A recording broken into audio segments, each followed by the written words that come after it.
Al hablar de las grandes guerras del pasado, a menudo se identifica el punto de inflexión en el que una batalla se ganó o se perdió. Stalingrado, Hastings y Midway son ejemplos de momentos donde la marea cambió y alteró el resultado de sus conflictos. El episodio de hoy se centrará en uno de los puntos de inflexión más grandes e importantes de la historia mundial, la Batalla de Gettysburg. Esta batalla de 3 días fue durante la Guerra Civil estadounidense, un conflicto entre los estados del norte, Unión, y los del sur, Ejército Confederado.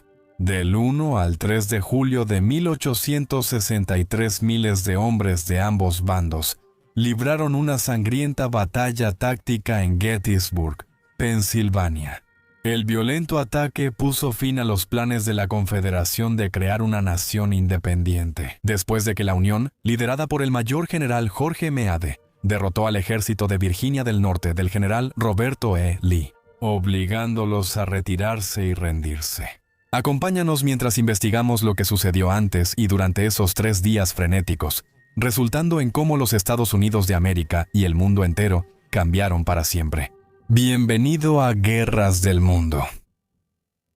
Primero veamos en qué etapa estaba la guerra antes del conflicto en Pensilvania, entre el 30 de abril y el 6 de mayo de ese año. El general Roberto E. Lee logró avances militares en Chancellorsville y el Valle de Shenandoah antes de enfocarse en Gettysburg. Este sería el segundo intento del general de infiltrarse en los estados del norte, ya que su primer ataque terminó en Antietam el año anterior. Lee ordenó a sus 72,000 hombres aprovechar la confianza de la campaña y vengar la muerte de Thomas J. Stonewall Jackson. 3 cuerpos de tropas fueron dirigidos por el teniente general Jaime Longstreet, primer cuerpo, Ricardo S. Ewell, primer cuerpo, y A. P. Hill, primer cuerpo. José Hooker, comandante del ejército del Potomac, fue relevado por Abraham Lincoln y reemplazado por el mayor general Jorge Gordon Meade tras la derrota en Chancellorsville. Meade ordenó rápidamente a su ejército enfrentar al ejército confederado, que avanzaba al sur de Pensilvania. El 29 de junio, Roberto Lee ordenó concentrar fuerzas cerca de Cashtown, a 13 kilómetros al oeste de Gettysburg. Al día siguiente, el tercer cuerpo de Hill, bajo el general J. Johnston Pettigrew, entró en la ciudad. Aquí vio llegar a los jinetes de la Unión bajo el mando del mayor general Juan Buford. Pettigrew volvió a Cashtown para informar y planear su próximo paso. Aunque sus superiores inicialmente minimizaron la reunión de tropas, Hill tomó la decisión por sí mismo y en contra de las órdenes de Lee de esperar hasta que llegaran más tropas confederadas. Envió una fuerza de reconocimiento para vigilar al ejército del norte, cerca de las 5 a.m. El miércoles, 1 de julio de 1863, 2 brigadas de la división del general Enrique Head descendieron sobre Gettysburg.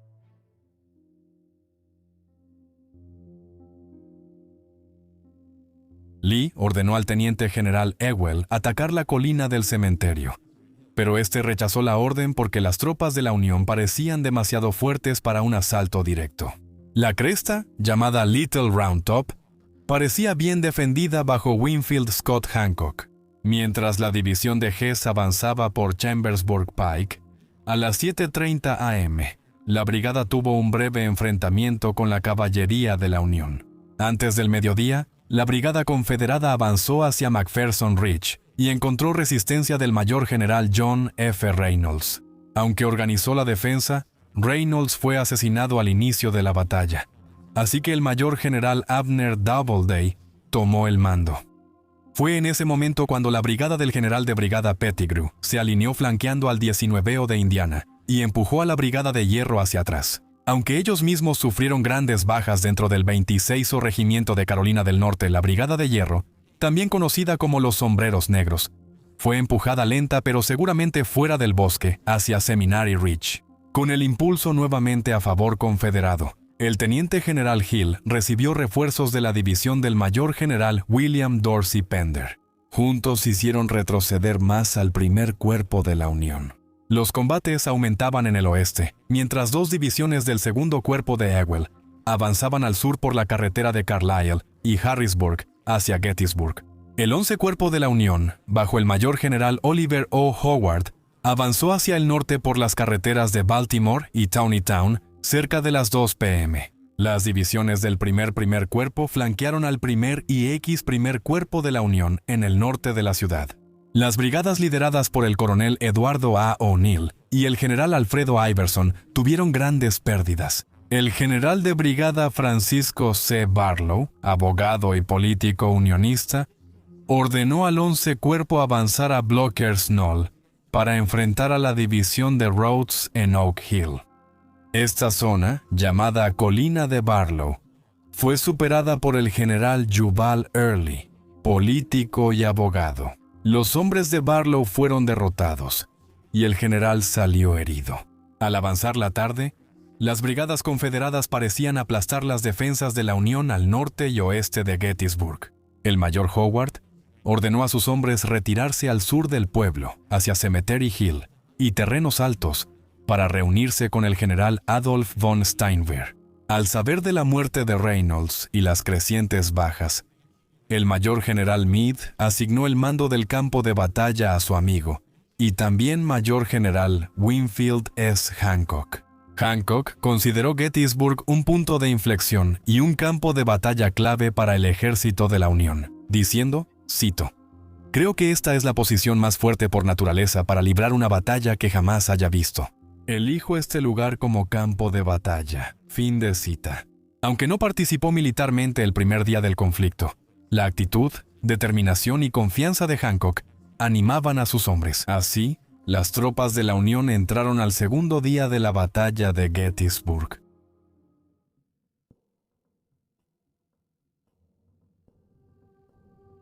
Después de que el primer día resultara en que un cuarto del ejército de Meade, 22,000 hombres, y un tercio del ejército de Lee, 27,000 hombres, pelearan, murieran y agotaran numerosos aspectos de su físico y arsenal militar. El segundo día llegó. Las líneas defensivas de la Unión fueron reestructuradas para formar una figura de anzuelo, con el fin de defenderse de las fuerzas sureñas predominantes. El general Lee ordenó atacar el flanco izquierdo en Little Round Top, el campo de trigo, Devil's Den y el huerto de duraznos, partiendo desde la colina de Culp y la del cementerio. Las fuerzas de la Unión sorprendieron al mantener la línea y obtuvieron una pequeña victoria sobre los confederados pese a sus grandes pérdidas. Desde ese momento, la violencia aumentó en todo el campo de batalla, y no había tiempo que perder. Donde, en el flanco izquierdo, Lee volvió a instruir a Ewell para que utilizara su segundo cuerpo y lanzara una gran ofensiva en Culp's Hill y Cemetery Hill. La resistencia de la Unión distrajo y dejó expuestos a los hombres de Meade en el flanco izquierdo, mostrando confusión y mala comunicación en las líneas confederadas. Como jefe de caballería del ejército de Virginia del Norte, James Ewell Brown, Jeb Stuart, estuvo continuamente ausente del campo de batalla. Según Lee, la confusión eventualmente sería rectificada, y posteriormente, él desestimaría las acusaciones de que sus decisiones pusieron en peligro a los hombres de Meade, y que la captura de pequeños trenes en el camino impidió que sus hombres accedieran a una ruta de escape previamente acordada. Los ataques coordinados y la reorganización militar siguieron toda la tarde, mientras ambos bandos buscaban superarse y fortalecer posiciones. En Gettysburg y sus alrededores, la división izquierda del general Longstreet, dirigida por el mayor general Lafayette McLaws, avanzó y se enfrentó directamente al tercer cuerpo del mayor general Daniel Sickles. Sickles había desobedecido previamente una orden directa de enviar a sus hombres a otro lugar y decidió avanzar hacia el oeste, creyendo que sus hombres tendrían un mejor punto de observación y cobertura defensiva en el huerto de duraznos, que estaba ubicado al noreste a lo largo de la carretera de Emmitsburg. Las divisiones del general Humphreys y del general Birney fueron atacadas rápidamente por los confederados cerca de las 3 p.m. Meade no tuvo más opción que enviar 20,000 refuerzos que consistían en todo el mito cuerpo. La división del general de brigada Juan C. Cowell del segundo cuerpo, gran parte del 12 cuerpo y secciones del sexto cuerpo. La artillería de McLaw atacó al tercer cuerpo en el huerto de duraznos, donde Sickles perdió la pierna por una bala de cañón. Con nueva confianza, avanzaron hacia el Valle de Plum Run, también llamado Valle de la Muerte. Sin embargo, la división de reservas de Pensilvania del quinto cuerpo, que había bajado silenciosamente desde Little Round Top, los rechazó. Las victorias iban y venían mientras la segunda división de Cowell era diezmada por un ataque confederado. Sin embargo, no cayeron sin pelear, pues la división del general Richard H. Anderson, que reforzó el ala izquierda de McLeod, no resistió su última defensa. La carga de bayoneta del primer regimiento de Minnesota y Little Round Top, como punto clave en el campo de batalla. El ingeniero jefe de Meade, el general de brigada Governor K. Warren, desplegó al coronel Strong Vincent del 83º Regimiento de Infantería Voluntaria de Pensilvania, del 5º Cuerpo y al 140 de Nueva York para reforzar su control en la zona. Con combates en todo Gettysburg, incluso Whitfield y Devil's Den, la brigada de Vincent resistió los ataques de las divisiones confederadas. La defensa de Little Round Top terminó cuando el coronel Joshua L. Chamberlain y el teniente Holman S. Melcher del 20º de Maine lideraron una carga de bayoneta que aseguró la victoria en la estación. Chamberlain recibió la medalla de honor por su defensa, considerada un punto clave del segundo día en la batalla de Gettysburg. Este logro del ejército de la Unión enfureció al general Ewell, quien ordenó 2 horas de intenso fuego para intentar aniquilar al enemigo. Esto apenas desalentó a las defensas de la Unión, por lo que la lucha siguió con furia. En la colina de Culp, la división del mayor general confederado Eduardo Johnson cruzó Rock Creek para intentar atacar a la Unión. Las fuerzas estacionadas, incluido el 12 Cuerpo y una brigada neoyorquina bajo el general Jorge S. Greene, fueron enviadas al flanco izquierdo para apoyar a sus compañeros, dejando la parte baja de la colina de Culp vulnerable a un ataque. Los hombres de Greene rechazaron a los confederados gracias a refuerzos de último minuto del primer y primer Cuerpo. De igual manera, el general Jubal Early pensó que podía ser más astuto y abrirse paso entre las tropas de la Unión del 11 Cuerpo, estacionadas en la colina del cementerio. Ordenó a las brigadas de Harry T. Hayes e Isaac E. Avery atacar las defensas y parapetos de la segunda brigada del coronel Andrew L. Harris, primera división 11 Cuerpo. Hubo muchas bajas después del brutal ataque, y Harris perdió a la mitad de sus hombres. Aún así, las divisiones de la Unión no se rindieron y contraatacaron con todo lo que tenían. Hirieron al propio Avery y obligaron a Hayes a retirar a sus hombres cuando quedó claro que el apoyo confederado no llegaría pronto. Se informó que la división de Robert E. Rhodes ayudaría a Hayes y Avery, pero la mala comunicación y falta de preparación impidieron que llegaran a Cemetery Hill a tiempo para apoyar el ataque. Al final del segundo día, la Unión llevaba ventaja y las tropas de Early se retiraban. Ambos ejércitos tuvieron bajas graves, con alrededor de 9,000 muertos por bando. Contando días previos, los muertos sumaban 35,000.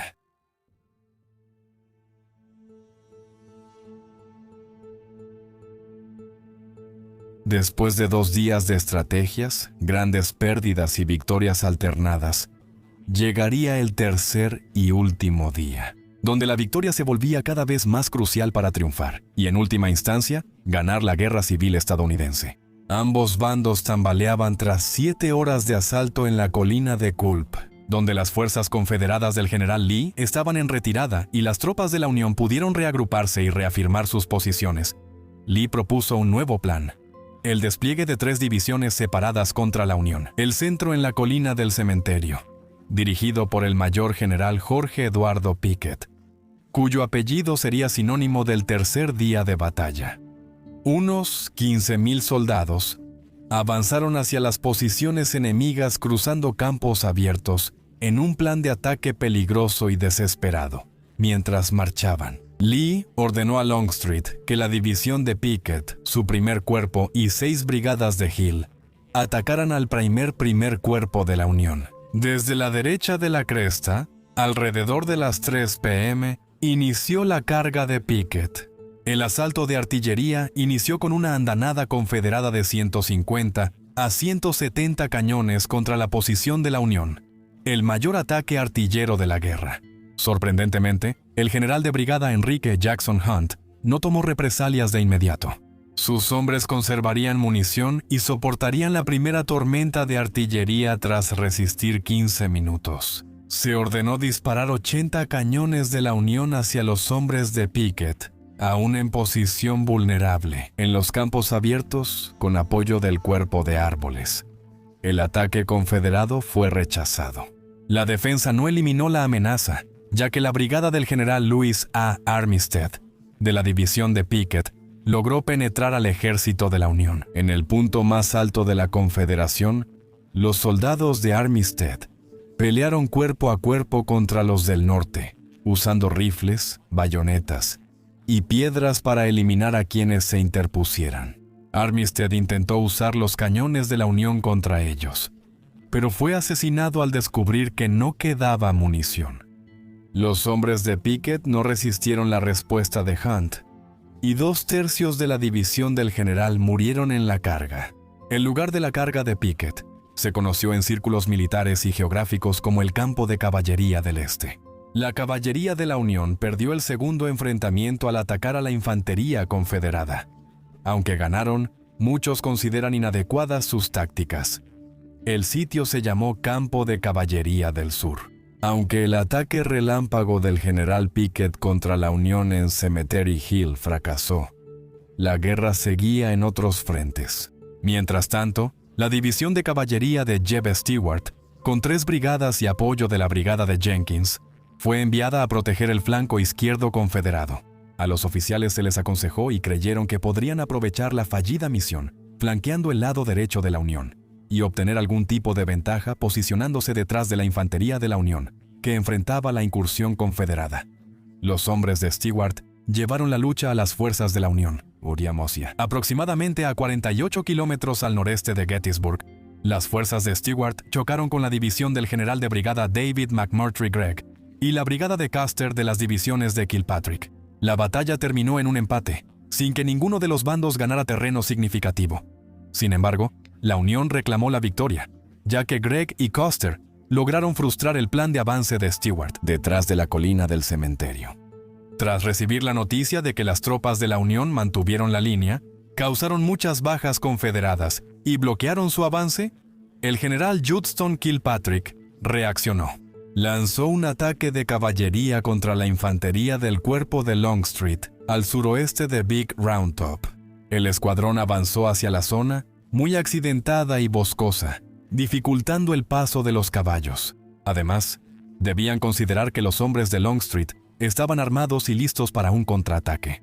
El plan causaría muchas muertes en ambos bandos, sobre todo en la Unión.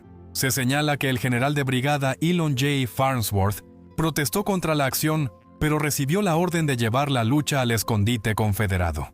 Farnsworth y varios de sus hombres murieron durante 5 incursiones fallidas.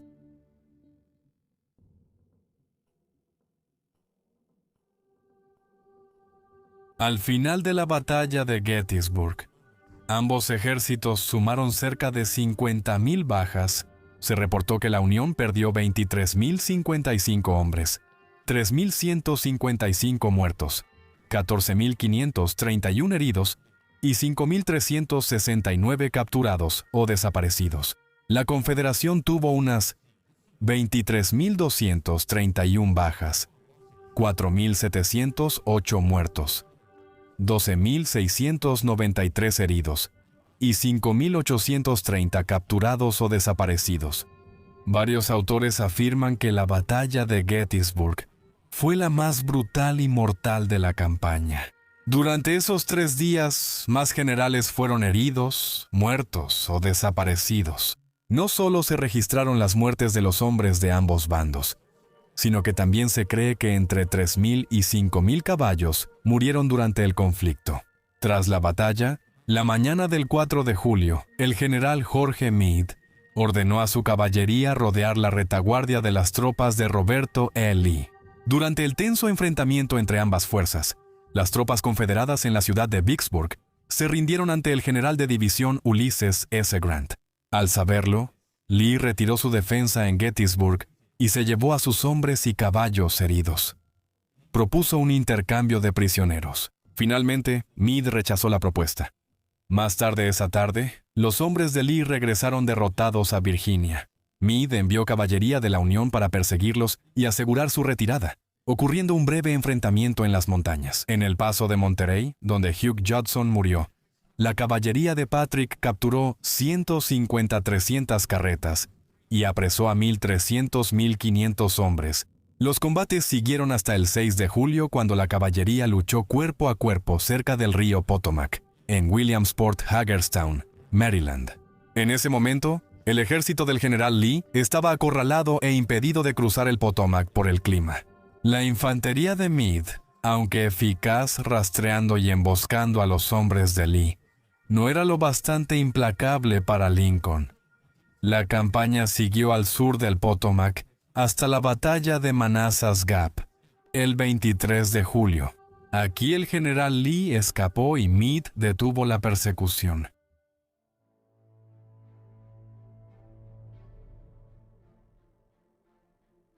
El 19 de noviembre de 1863, el presidente Abraham Lincoln pronunció su discurso más famoso durante la dedicación en el Cementerio Nacional de Gettysburg. Fue precedido por un discurso de 2 horas y 13,000 palabras de Eduardo Everett, el orador más conocido de la época. El discurso de Everett fue bien ensayado y muy detallado, mencionando la antigua Grecia, las guerras civiles inglesas y la Guerra de las Rosas. Concluyó diciendo, cito: «Al despedirnos del polvo de estos héroes mártires, que donde se lean los relatos de esta gran guerra en el mundo civilizado, hasta el último periodo registrado en los anales de nuestra patria, no habrá página más brillante que la de las batallas de Gettysburg». Fin de la cita. Luego habló el presidente Lincoln, quien esperó pacientemente antes de dar su ahora infame discurso de solo 272 palabras. Aunque al inicio criticaron su brevedad, luego el discurso fue aclamado como uno de los más conmovedores y convincentes de la historia. El discurso de Gettysburg de Lincoln es el siguiente. Cita: «Hace 80 años, hace 7 años, nuestros padres fundaron en este continente una nación dedicada a la libertad y a la igualdad de todos los hombres. Ahora enfrentamos una gran guerra civil que pone a prueba la supervivencia de esta nación y de cualquier otra así concebida. Nos encontramos en un gran campo de batalla de esa guerra. Dedicamos parte de este campo como descanso final para quienes aquí dieron su vida para que la nación viva. Es justo y apropiado hacerlo, pero en un sentido más amplio. No podemos dedicar, no podemos consagrar, no podemos santificar este terreno. Los valientes hombres, vivos y muertos, que lucharon aquí ya lo han consagrado, muy por encima de nuestro pobre poder para añadir o quitar algo. El mundo olvidará lo que decimos aquí, pero nunca lo que ellos hicieron.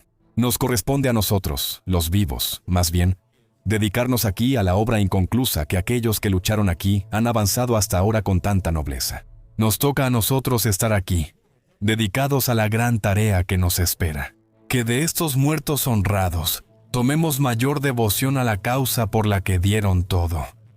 Que aquí resolvamos firmemente que estos muertos no hayan muerto en vano y que esta nación, bajo Dios, renazca en libertad, y que el gobierno del pueblo, por el pueblo y para el pueblo, no desaparezca de la tierra». Al día siguiente, Everett felicitó a Lincoln por su discurso y expresó su deseo de poder halagarse a sí mismo, de haberme acercado tanto a la idea central de la ocasión en 2 horas como usted lo hizo en solo 2 minutos. Fin de la cita.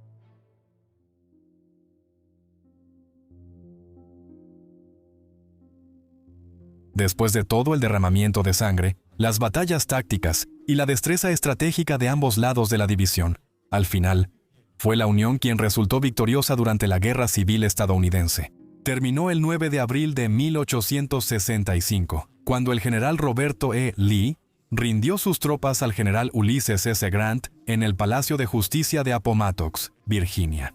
La rendición final de las tropas confederadas en la periferia occidental ocurrió en Galveston, Texas, el 2 de junio. A lo largo de los años se han contado muchas historias, ficticias y reales, sobre la Guerra Civil estadounidense, ya sea para documentar o entretener. Sin embargo, hay algo seguro. La batalla de Gettysburg es considerada el punto de inflexión del conflicto y una de las batallas más famosas de la historia.